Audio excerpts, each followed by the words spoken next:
Renungan Harian Bugar Selamanya.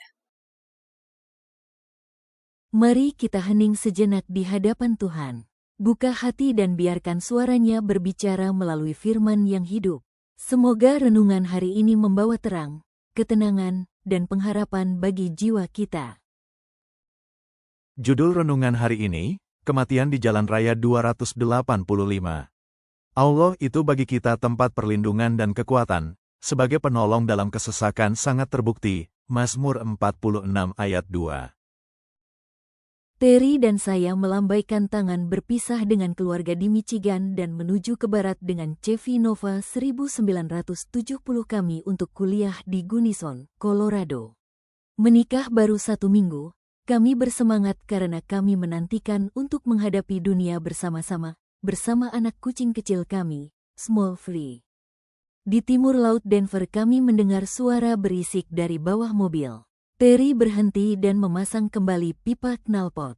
Beberapa mil kemudian itu jatuh lagi. Saat itu hari sudah gelap, dan saya memohon pada Terry untuk berhenti dan menginap di motel.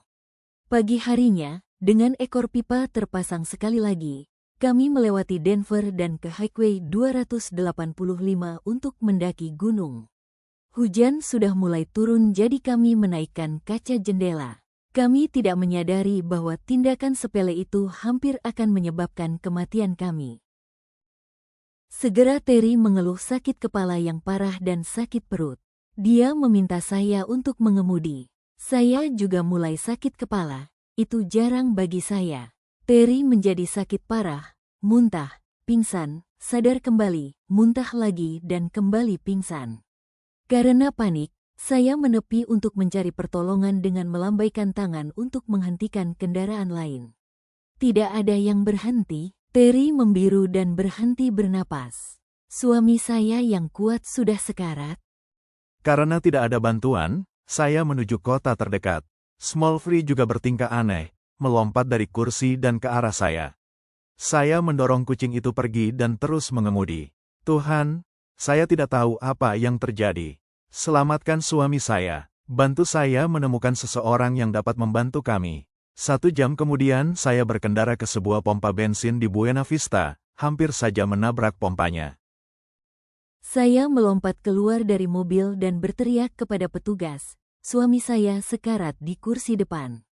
Saya tidak tahu apa yang terjadi pada kami. Seorang dokter dan istrinya, seorang perawat, yang sedang membayar bensin, langsung mengenali gejala keracunan karbon monoksida. Mereka membawa Terry ke dalam dan mulai mengisi oksigen. Butuh lebih dari 30 menit bagi Terry untuk merespons.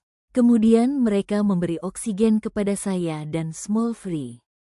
Keajaiban dari cerita ini adalah saya telah melewati 5 stasiun dalam perjalanan saya ke kota dan berhenti di satu-satunya tempat yang memiliki oksigen tersedia, dengan seorang dokter dan perawat yang sedang membayar bensin mereka tepat pada saat saya tiba. Keajaiban dari cerita ini adalah saya telah melewati 5 stasiun dalam perjalanan saya ke kota dan berhenti di satu-satunya tempat yang memiliki oksigen tersedia, dengan seorang dokter dan perawat yang sedang membayar bensin mereka tepat pada saat saya tiba. Keajaiban dari cerita ini adalah saya telah melewati 5 stasiun dalam perjalanan saya ke kota dan berhenti di satu-satunya tempat yang memiliki oksigen tersedia, dengan seorang dokter dan perawat yang sedang membayar bensin mereka tepat pada saat saya tiba.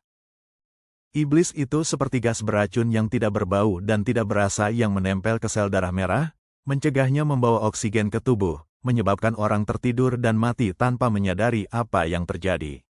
Dia mencoba merencanakan kematian kita tanpa kita sadari. Jangan pernah lupa, apapun yang iblis lemparkan kepada Anda, Tuhanlah yang memegang kendali.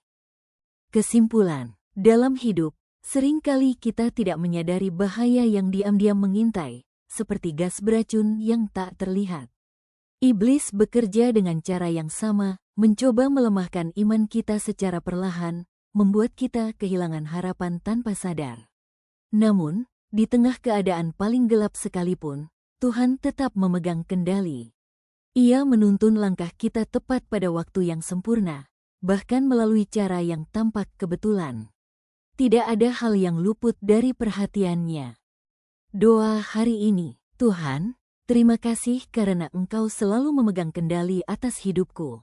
Saat bahaya datang tanpa aku sadari, lindungilah aku dengan kasih-Mu.